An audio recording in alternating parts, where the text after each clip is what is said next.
सकतं तत्ते च सकति जत सकतं तत्ते च सकति ओम बौधानन वृद्धरूपं ऋषभजत वरं जैनां सिद्ध्यर्थसार देवासो पातु नित्यं कलिकलुसहर वीरशैला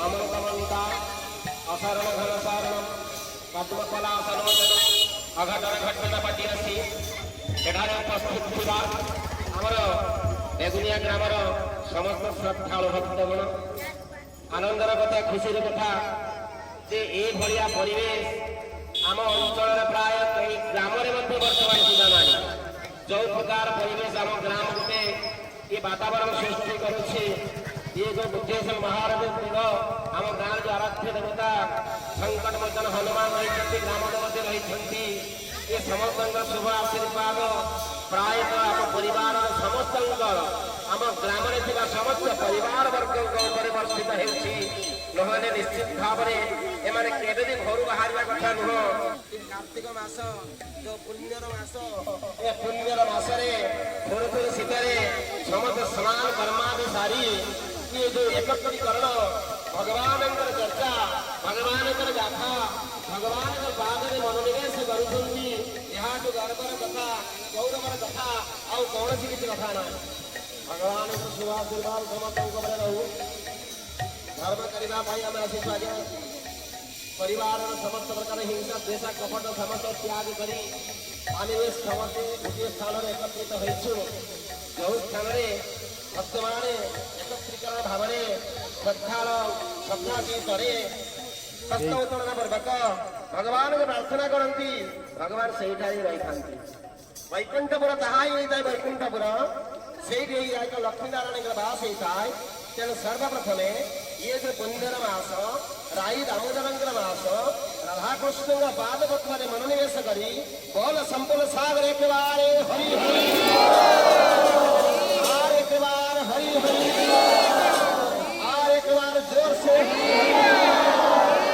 सबुथिरे कृपणता कले चलो हाथ टेकिबार कृपणता कले चलो भगवान से जगह रहती जी मत खोजी राधा बोलते आज्ञा नौटे दिवस आज्ञा धारा हो गला जदि आम कीर्तन करुचे नित्यानंद मुझे धन्यवाद जे अंतर्गत कीर्तन कही चली कीर्तन को नौटे दिंतु हम कौन नर्तकी आम जब नर्तकी न हवा कीर्तन कर चेतन एवं मन दुई जन कथा हो चेतन पचारू मनरे तू कौन बुलुचु आम जंगल को आसी कौन करने ना शबर रूप में आसी शिकार करने कौन शिकार कर पक्षी शिकार करी तू पक्षी देखा पाचु ना हाँ देखा पाचु ना कौटी देखुचु ना चारिआड पक्षी अच्छा ना एमती गोटे गछ अच्छे देखुचु ना कहले कौन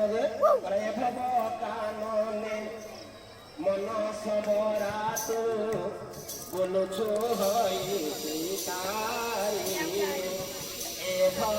कानने मन सबरा तू बोलुचु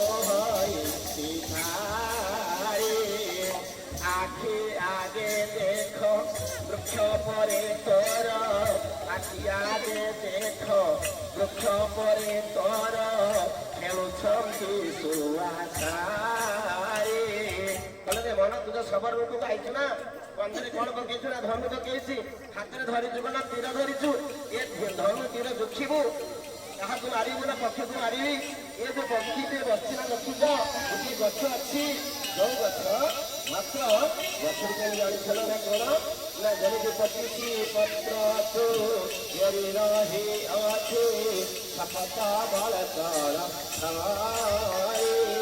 गोटे गछ अच्छी जो गछ मात्र तार 25 शाखा रही 7टी फलफल ता रही एमती गोटे गछ जो गछ बस आगे 2टा पक्षी ताकू तो देखिपु मन कहला कहीं कौट से गछ मत देखा जाऊ आगे देखे एत बड़ जंगल में घुरुचु तू से गछ को देखी पार तू कौन शिकार कर तू से गछ को ना मात्र 2टी पक्षी बसुंट ना कौटी बसुंट ना से गछ केमी ना सपत बल तल फेरी रही अच्छी ପଚିଶି ପତ୍ରକୁ ଧରେ। ତାର ବକଳ ରହିଛି କଣ 7ଟି ଆଜ୍ଞା, ପତ୍ର ରହିଛି ମାତ୍ର 25ଟି। ଗୋଟେ ଗଛକୁ ଅନେଇବା, ଗଛକୁ ଅନେଇଲେ ସେ ପତ୍ର କେହି ଗଣି ପାରିବ? ଏମିତି ଗୋଟେ ଗଛ ଅଛି ଆଜ୍ଞା ଜଙ୍ଗଲରେ, ସମସ୍ତ ବାଡ଼ିରେ ଅଛି, ଯାହାର ମାତ୍ର 25ଟି ମାତ୍ର ପତ୍ର। କେତୋଟି ପତ୍ର? 25ଟି। ଶାଖା ମାତ୍ର 5ଟି ଆଜ୍ଞା, ମାତ୍ର ଶାଖା ହଉଛି 5ଟି। ଆଉ କଣ ନା ସେ ଗଛର ବଳକଳ ରହୁଛି ଆଜ୍ଞା 7ଟି। ଆଉ କଣ ସେଥିରେ? ତ୍ରିରଙ୍ଗ ସୁମନ ତେନି ଗୋଟି ଫଳ ଭୁଞ୍ଜୁ ଅଛି ଏକା ସାରି। ସେଥିରେ ମାତ୍ର 3ଟି ଆଜ୍ଞା ଫୁଲ ଫୁଟୁଛି। ସେ ଫୁଲ କେମିତି ବର୍ଣ୍ଣ? ଗୋଟିଏ କଳା ବର୍ଣ୍ଣ, ଗୋଟିଏ ଧଳା ବର୍ଣ୍ଣ, ଆଉ ଗୋଟିଏ ହଉଛି ନାଲି ବର୍ଣ୍ଣ। এই 3ଟି ବର୍ଣ୍ଣ ବିଶିଷ୍ଟ 3ଟି ଫୁଲ ଫୁଟିଛି ସେ ଗଛ। ଫୁଟିବା ଆଜି ଫୁଲ ଗଛ କହୁଛି। ସମସ୍ତ ବାଡ଼ିରେ କିନ୍ତୁ ଅଛି, ସମସ୍ତେ ଦେଖୁଛନ୍ତି। ଆଉ କଣ ନା 2ଟି ମାତ୍ର ପକ୍ଷୀ ସେ ଗଛରେ ବସୁଛନ୍ତି, ଆଉ କେହି ଆସୁନାହାନ୍ତି ସେଠିକି। ସେ ଗଛକୁ ଆଉ କେହି ଆସୁନାହାନ୍ତି, ମାତ୍ର 2ଟି ପକ୍ଷୀ ଆସୁଛନ୍ତି। ଆଉ କଣ କରୁଛନ୍ତି ସେମାନେ ଆସି? ନା ସେ ଫଳକୁ ଖୋଜିବାକୁ ଲାଗୁଛନ୍ତି। କିଏ ଖୁମ୍ପୁଛି?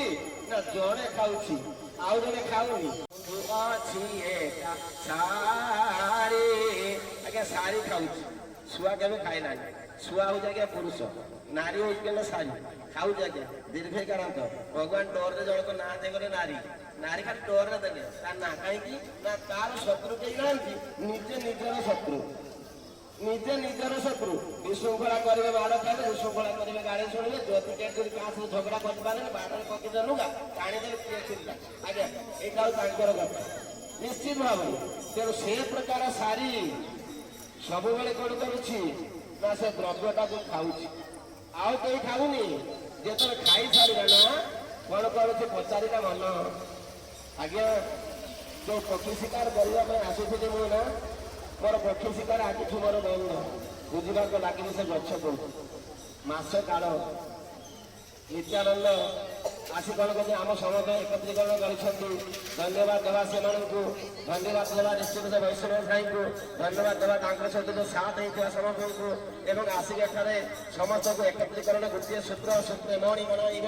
ଯେମିତି ମାଳା କଣ କରନ୍ତି ନା ସୂତ୍ରରେ ବାନ୍ଧି ବାନ୍ଧି ବାନ୍ଧିବା ଚାଲନ୍ତି, ଜଣର 2 ଜଣ, 2 ଜଣ, 3 ଜଣ, 3 ଜଣ, 4 ଜଣ, ଏମିତି ହଉ ହଉ ଆଜି ଆମର ଏତେ ବଡ଼ ପରିବେଶ, ଏତେ ବଡ଼ ସକାଳ ଭକ୍ତଙ୍କ ଏଠାରେ ଉପସ୍ଥିତ ହେଉଛି। ତେଣୁ ଇଏ ଯୋଉ ସଦାଶିବ, ଇଏ ଯୋଉ ହନୁମାନ ଶକ୍ତି ହନୁମାନ ଏଠାରେ ରହିଛନ୍ତି ଆଜ୍ଞା ଶ୍ରୀ ଚୈତନ୍ୟ ଦେବ ଦେବାଦେବୀ ସମସ୍ତଙ୍କ ଉପରେ ଏମିତି ଆଶୀର୍ବାଦ ବର୍ଷଣ କରୁଥାନ୍ତୁ। ସମସ୍ତ ଭିତରେ ହିଂସା କପଟ ଦ୍ୱେଷ ସମସ୍ତ ପ୍ରକାର ଦୂରୀଭୂତ ହେଇଯାଉ। ସମସ୍ତେ ଭାଇଚାରାରେ ଗୋଟେ ଜାଗାରେ ରହନ୍ତୁ। ପରିବାରରେ ଶାନ୍ତି ବର୍ଦ୍ଧନ ହେଉ, ପରିବାରରେ ଶାନ୍ତି ବର୍ଦ୍ଧନ ହେଉ, ଆଧ୍ୟାତ୍ମିକର ବର୍ଦ୍ଧନ ହେଉ। ତେଣୁ ଏ ଗଛ କୋଉଠି ଅଛି ଖୋଜିବା ଆଜ୍ଞା, ସମସ୍ତେ ଚେଷ୍ଟା କରିବା, ସମସ୍ତେ ଖୋଜିବା। କାହା ବାଡ଼ିରେ ସେ ଗଛ ଅଛି ସେ ଗଛକୁ ଆଣିବା, ଉପାଡ଼ି ଆଣିବା କାଲି ସକାଳୁ ଏଇ ଜାଗାରେ ଦେଖିବା ସେ ଗଛ କେମିତି, ଏବଂ କାଲି ଆଉ ଗୋଟେ ପ୍ରସଙ୍ଗକୁ ଯିବା। ସମୟ ସହକାରେ ସମସ୍ତେ ବ୍ୟସ୍ତ। ତେଣୁ ସମସ୍ତଙ୍କର ଆଶୀର୍ବାଦ ଦେବତା ବ୍ରାହ୍ମଣ ଅତି ବୈଷ୍ଣବମାନଙ୍କର ସମସ୍ତେ ଆଶୀର୍ବାଦ ସମସ୍ତଙ୍କ ଥାଉ।